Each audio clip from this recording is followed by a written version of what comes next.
Hello students, this is Prem Tripathi from Premier English. You all are welcome. Today we are going to talk about wood. Wood एक model है. There are different models. Will, shall, would, should ऐसे करके बहुत सारे models हैं. They are 11 in number. 11 models हैं.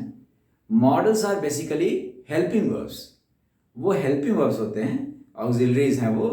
दे are known as modal auxiliaries. उसमें से मॉडल्स जो है वो दो प्रकार के हैं. इसको अच्छे से समझ लीजिए. कुछ मॉडल्स स्ट्रांग हैं और कुछ वीक मॉडल्स हैं, सॉफ्ट हैं. स्ट्रांग मॉडल्स की जरूरत तब पड़ती है जब हमें सेंटेंस के अंदर स्ट्रेंथ शो करना है, फोर्स देना है, जोर डालना है, स्ट्रेस करना है किसी बात को. जैसे order, determination, definite future, command, capacity, इस तरह की बातें, अर्जेंसी, इस तरह की बातें हमें करनी होगी तो हमें स्ट्रांग मॉडल्स यूज करते हैं. बहुत सारे स्ट्रांग मॉडल्स हैं. शैल है, विल है, कैन है, मस्ट है. कुछ models on the other hand they are soft in nature. Would उनमें से एक है. आज हम वुड की बात करने वाले हैं.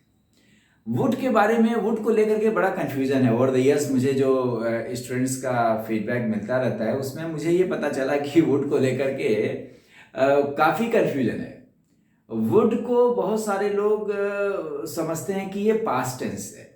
पास्ट है ये. ओरिजिनली ये विल का पास्ट टेंस है. मगर होता है इंग्लिश में क्या है, मॉडल्स आर सो फ्लेक्सिबल कि उनका अपना एक विल का पास्ट टेंस है ये. लेकिन वुड की एक अपनी इंडिपेंडेंट आइडेंटिटी भी है और वो इंडिपेंडेंटली विल से हट करके भी, विल से हर समय उसको जोड़ करके देखना ठीक नहीं है. अगर हम उसको हर समय विल से जोड़ करके देखेंगे तो हम उसके साथ पूरी जस्टिस नहीं कर पाएंगे. तो वुड की अपनी अलग आइडेंटिटी है और उस रूप में ये तमाम काम करता है. डिफरेंट टाइप से इसका यूज होता है. हम वो सारी बातें करेंगे. बट ओरिजिनली जैसा कि मैंने बताया, ओरिजिनली ये विल का पास्ट टेंस है. विल का पास्ट टेंस. विल क्या होता है? फ्यूचर के लिए होता है. Will is a future helping verb. Future tense बनाता है विल. तो जब हम कहते हैं ये विल का पास्ट टेंस है तो what do I mean? He said that he will come next week. इस सेंटेंस को देखिए. कहना ये चाहता है, ये कॉम्प्लेक्स सेंटेंस है. सिंपल, कॉम्प्लेक्स, कंपाउंड, 3 टाइप के सेंटेंस होते हैं. उसकी बातें हम लोग कर चुके हैं दूसरे वीडियोस में और फिर उसकी बात बाद में कभी और फिर कर लेंगे. ये एक कॉम्प्लेक्स सेंटेंस है जिसमें 2 क्लॉजेज हैं. खास बात ये देखना है कि ये हमारा जो मेन क्लॉज है वो पास्ट टेंस में है. देखिए, सेड है. से का पास्ट टेंस है. यानी कि पूरी बात पास्ट के कॉन्टेक्स्ट में कही जा रही है. He said. तो सीधी से बात ये जान लीजिए आप, स्पॉटिंग एरर के लिहाज से सीधा, we are interested in practical grammar. ये सेड है, ये पास्ट है, तो ये जो डिपेंडेंट क्लॉज है इसमें ये प्रेजेंट में नहीं हो सकता है. जब मेन क्लॉज में जो मेन वर्ब है, मेन क्लॉज की जो वर्ब अगर पास्ट टेंस की है तो ये सारी चीज पास्ट में होगी. तो यहां पे विल नहीं चलेगा. विल का पास्ट टेंस चाहिए. विल जैसी चीज चाहिए, विल का पास्ट चाहिए. तो विल का पास्ट टेंस इज वुड. वही मैं कह रहा था कि वुड का जो ओरिजिनल स्टेटस है, originally it is the past tense of will. तो यहाँ पे विल ये रॉन्ग है. ये सेंटेंस इनकरेक्ट है. This is incorrect. ये सेंटेंस रॉन्ग है. करेक्ट सेंटेंस क्या है? ये गलत सेंटेंस है. करेक्ट सेंटेंस क्या हो जाएगा? ही सेड दैट. इसको बैलेंस करने के लिए उधर भी दैट, इधर भी पास्ट चाहिए. तो विल का पास्ट. तो विल का पास्ट क्या हो जाएगा? Would. He would come next week. उसने कहा कि वो अगले हफ्ते आएगा. ऐसा कुछ आप कहना चाहते हैं. अब यहाँ एक बड़ी इंटरेस्टिंग बात आपको बताऊं. मजेदार बात यह है कि हिंदी कुछ मामले में थोड़ी सी मिसलीडिंग है, भ्रामक है. अगर आप इसका हिंदी वर्जन देखिए, इसका हिंदी ट्रांसलेशन इस सेंटेंस का क्या हुआ, ये सेंटेंस करेक्ट है. This is the correct sentence. This one is correct. So this one is a wrong sentence. This one is a correct. ऊपर वाला गलत सेंटेंस है, नीचे सही है. अब जरा देखिए, अगर हिंदी के हिसाब से देखेंगे तो इसका अर्थ क्या हुआ? उसने कहा, किसी ने भी उसने कहा कि वो अगले हफ्ते आएगा. अब जो लोग अनुवाद करते हैं तो उसने कहा, इसकी इंग्लिश क्या हो जाएगी? He said. उसने कहा, पास्ट है. उसने कहा कि दैट वो अगले हफ्ते आएगा. बचपन से बताया जाता है स्कूलों में कि गा गी गे के लिए विल आता है जी, फ्यूचर है. तो ठीक है, तो बंदा यही बनाएगा कि वह अगले हफ्ते आएगा. He will come next week. बंदा यही बनाएगा. निश्चित रूप से जिनको कंसेप्ट नहीं क्लियर है वुड का, वो यही सेंटेंस बनाएंगे, यही बनाएंगे। वो he will come next week, he said that he will come next week, उनको लगेगा ये सेंटेंस बिल्कुल ठीक है, उनको तो कहीं से गलती नजर नहीं आएगी। तो विल का मतलब गा होता है, तो वुड की कोई हिंदी नहीं है, वुड के लिए कोई एक स्पेसिफिक वर्ड हिंदी में नहीं है, तो ये सेंटेंस गलत है। हमें क्या चाहिए, हमें ये ट्रांसलेशन से काम नहीं चलेगा, हमें ये देखना होगा कि जब ये पास्ट है तो इधर भी हमको पास्ट चाहिए, विल नहीं चलेगा, विल का पास्ट चलेगा, तो विल का पास्ट टेंस वुड है, इसलिए सेंटेंस होगा he said that he would come next week. हाँ, अगर ये सेज होता, सेज या सेज प्रेजेंट, प्रेजेंट में अगर होगा तब इधर विल चल जाएगा, प्रेजेंट में होगा तो ये विल चल जाएगा, वुड भी चल जाएगा।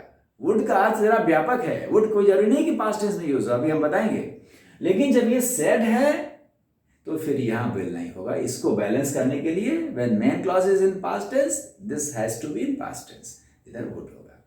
तो ये तो इसका पहला, जैसा कि मैंने बताया कि वुड वीक मॉडल है। वीक मतलब सॉफ्ट, सॉफ्ट का मतलब ये हुआ कि जब हम श्योर नहीं है, जैसे अगर हम बिल्कुल श्योर हैं किसी के बारे में, हम किसी पर्सन के बारे में हम बिल्कुल श्योर हैं कि वो कल आएगा, तो हम बोलेंगे ही will come tomorrow, because I am very sure, मैं बिल्कुल श्योर हूं। विल डेफिनेट फ्यूचर बताता है, will is a strong model.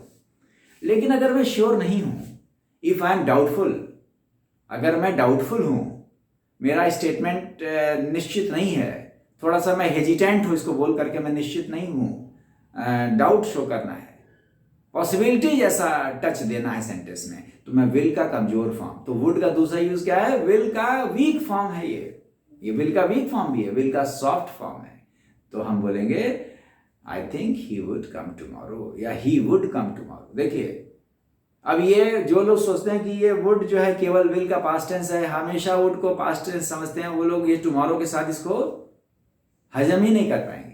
उनको लगेगा कि टुमारो के साथ ये कैसे कम टुमारो। अब ये बिल्कुल कुछ लोगों को लगेगा कि ये तो कॉन्ट्राडिक्टरी बात है, ये बड़ा पैराडॉक्स लगेगा उनको कि एक तरफ आप टुमारो बोल रहे हैं, टुमारो तो फ्यूचर की बात कर रहे हैं, और वुड के बारे में उनके दिमाग में जो इमेज पड़ी हुई है कि ये तो पास्ट टेंस का वर्ड है, तो वो इसको अप्रिशिएट नहीं कर पा रहे, उनके हिसाब से सेंटेंस गलत है।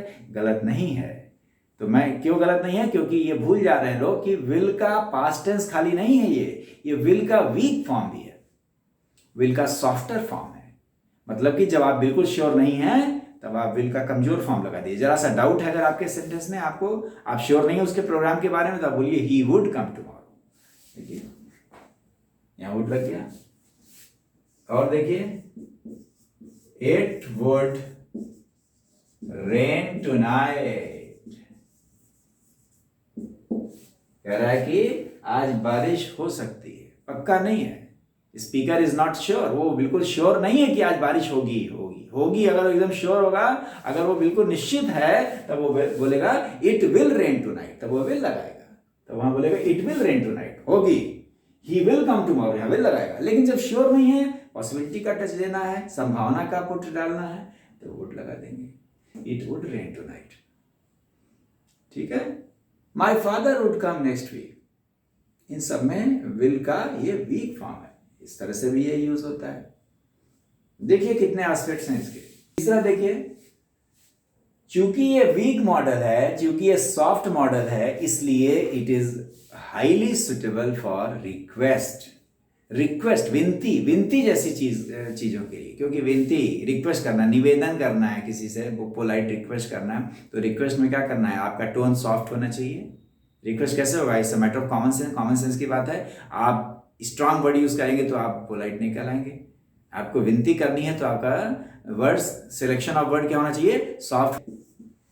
ये दोनों सेंटेंसेस इंट्रोगेटिव हैं, कहने की जरूरत नहीं है। हेल्पिंग वर्ब सब्जेक्ट के पहले होता है तो सेंटेंस इंट्रोगेटिव होता है, तो आप सब जानते हैं। दोनों सेंटेंस सही हैं, ग्रामेटिकली दोनों बिल्कुल ठीक हैं। मगर आपको एक बढ़िया बात बताऊं, पहला वाला सेंटेंस केवल एक क्वेश्चन है, it is a plain question. पूछा जा रहा है क्या तुम पेन दोगे, विल यू कम टुमारो, क्या तुम कल आओगे, will you dance with me, क्या तुम मेरे साथ डांस करोगे।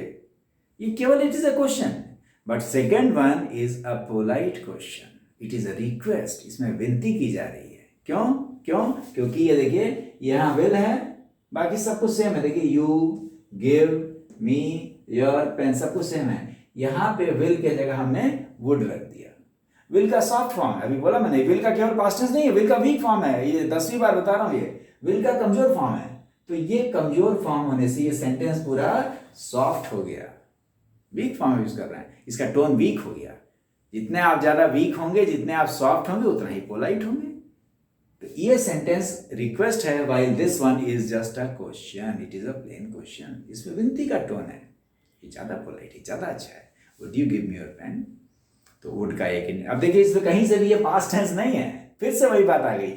विल का पास्ट टेंस था, वो पहला यूज था, बस वो समझ जाइए। विल का पास्ट टेंस ओरिजिनली था, जब ये ओरिजिनली ये पहले बार बना होगा, कभी इंग्लिश में कंसीव किया गया होगा, तो विल के पास्ट टेंस के रूप में, मगर उसके बाद इसकी इंडिपेंडेंट आइडेंटिटी है, उसको समझना है। ठीक है, तो ये देखिए अब इसमें कहीं से भी ये पास्ट टेंस नहीं है, एक स्वतंत्र मॉडल के तौर पे काम कर रहा है, सॉफ्ट मॉडल के तौर पे काम कर रहा है। Very good for making request. Would you lend me some money? Would you tell me your name? ठीक है, इन सब में, इन सभी सेंटेंसेस में ये रिक्वेस्ट कर रहा है, ये भी वुड का काम है। कई बार वुड का यूज होता है पास्ट एक्टिविटीज के लिए। कोई चीज पास्ट में होती थी, अब नहीं होती है। पास्ट एक्टिविटीज जो कि regular past activities, past habits जो कि आप करते थे या कोई करता था, बट अब नहीं होता। Discontinued action, past action. On Saturdays we would go to seashore and sit there for hours. घंटों बैठा करते थे वहां पे, हम लोग समुद्र के किनारे चले जाते थे सैटरडेज को, और वहां घंटों बैठे रहते थे। अब नहीं बैठते, now we don't have time, अब नहीं जाते। तो पास्ट एक्टिविटीज जो कि अब नहीं होती, ठीक है, तो ये भी वुड का यूज है। तो आप ये देख सकते हैं कि वुड कितना फ्लेक्सिबल है। ये केवल ये विल का पास्ट टेंस नहीं है, वुड का एक और यूज होता है, वो भी would that I were a king. कई बार बोलते हैं ना हिंदी में, काश मैं राजा होता। तो ये इमेजिन कर रहा है, person is just making imagination, इसका रियलिटी से कोई लेना देना नहीं है। It is not a real situation, the person is fantasising, वो फैंटेसी कर रहा है। फैंटेसी मतलब कल्पना, कोरी कल्पना, इच्छा, ख्वाहिश, काश मैं राजा होता।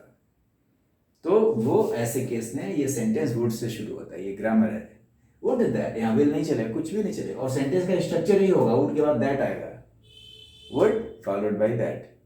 Would that I were a king. और एक बात और ध्यान दे देना है, आगे हम कंडीशनल सेंटेंस में भी इसको पढ़ेंगे। यहां पर केवल वर आएगा, यहां पे इज, आर, एम या वॉज नहीं आ सकता। बी के फॉर्म्स जो चाहिए, अगर बी के फॉर्म्स 5 होते हैं, इज, आर, एम, वॉज, वर, तो बी के फॉर्म्स अगर रिक्वायर्ड होंगे तो यहाँ पे बाकी सब आउट ऑफ क्वेश्चन है, सब रूल आउट हो गया, केवल वर आएगा, चाहे सब्जेक्ट सिंगुलर हो या प्लूरल हो। गौर करिए, आई के केस में, आई के साथ नॉर्मल केस में वर नहीं लगता कभी, आई के साथ वॉज लगता है। I was in Delhi last week, ठीक है, I was happy, I वर नहीं होता, बट यहाँ पे इट इज एन एक्सेप्शन, यहाँ पे हमेशा वर होगा। केवल आई नहीं, यहाँ ही होता तब भी वर लगता।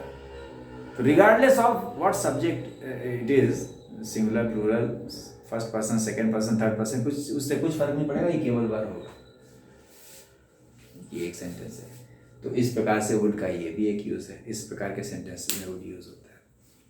तो आप देख सकते हैं, you can see for yourself कि how flexible wood is. Wood is a very beautiful model, बहुत ज़्यादा इसका यूज़ है। अगले वीडियो में हम एक दूसरे मॉडल के बारे में चर्चा करेंगे। Okay, thank you